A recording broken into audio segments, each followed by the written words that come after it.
see, where do I start? Well, I guess I want to start with a couple of things that have been really bothering me for quite some time now. And that it revolves around accountability and our bylaws, specifically bylaw 145, that's discriminatory harassment.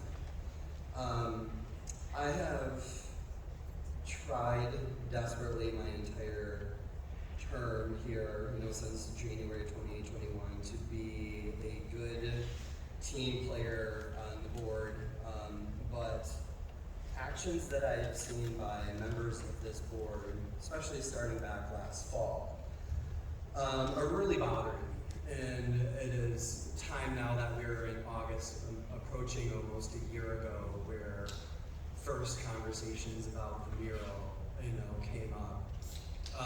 And here we are, almost a year later, still talking or not talking about the situation with our partnership, our great partnership with the Child and Adolescent Health Center. And it's just amped up.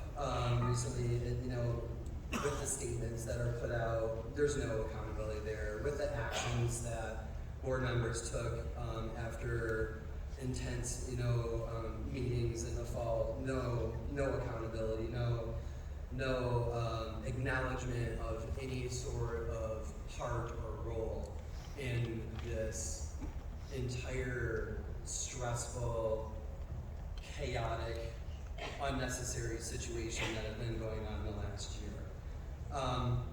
And I have to ask, when we took our oath, we made it all about the kids. Back of our nameplate says it's all about the kids. So I have to ask, in the decisions that members of this board, 4 of you specifically, to terminate the contract of the Child and Adolescent Health Center, did you stop and ask yourself these following questions? 1, how does this benefit our students? And what is the rationale for the decision of terminating an on-site health care facility that benefits our students?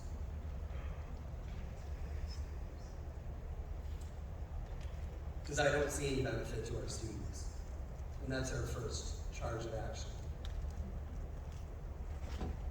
They're very similar.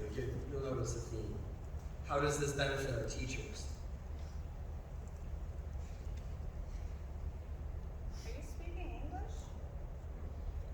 How does the removal of the health center, termination of the contract, help our teachers? How does this benefit our counselors? Many of whom have spoken over the last 2.5 months, or whatever it has been, 2 months plus. It doesn't. How does it benefit our support staff?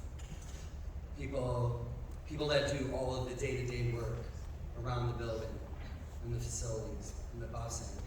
How does the removal of a free healthcare access benefit and make their jobs easier? It doesn't. How does this benefit our administration?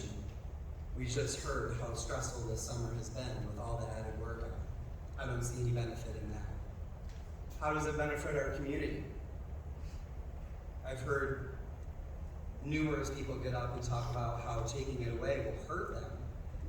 I haven't heard anybody come up and say, yes, this decision greatly improves our community. So I don't understand how you can do it, and what I really don't understand is how you can play it off, that you have no responsibility, no culpability in the actions that you have all initiated. I'll say it now like I said it then. There are long-term ramifications for your actions. They're coming. All right? Some of you already may be aware of, others you may not. I'm just going to read what our discriminatory harassment bylaw says. The Board of Education's intent is to provide an environment that fosters the respect and dignity of each person. Each person. To this end, the board is committed to maintaining an environment free of harassment and intimidation. what I have seen really since September of last year, in addition to the lack of accountability, is creating an environment that is very intimidating and feels very harassing. It goes on to say other prohibited conduct besides sexual harassment, that's a big one.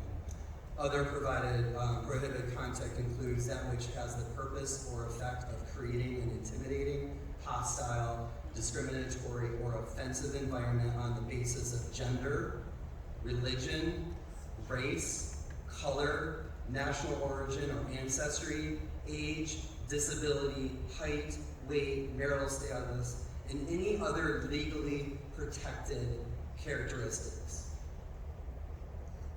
The harassment of a student, staff member, or third party is strictly forbidden. Any person who is found to have violated this policy will be subject to discipline in accordance with the law. I am tired of sitting here month after month trying to figure out a solution that we can work together. I thought we had with a compromise to the painting, the mural, which on its face value, when you look at it, has no violations of our policies whatsoever. None. There is nothing that is in violation of our public school policies and bylaws in that mural.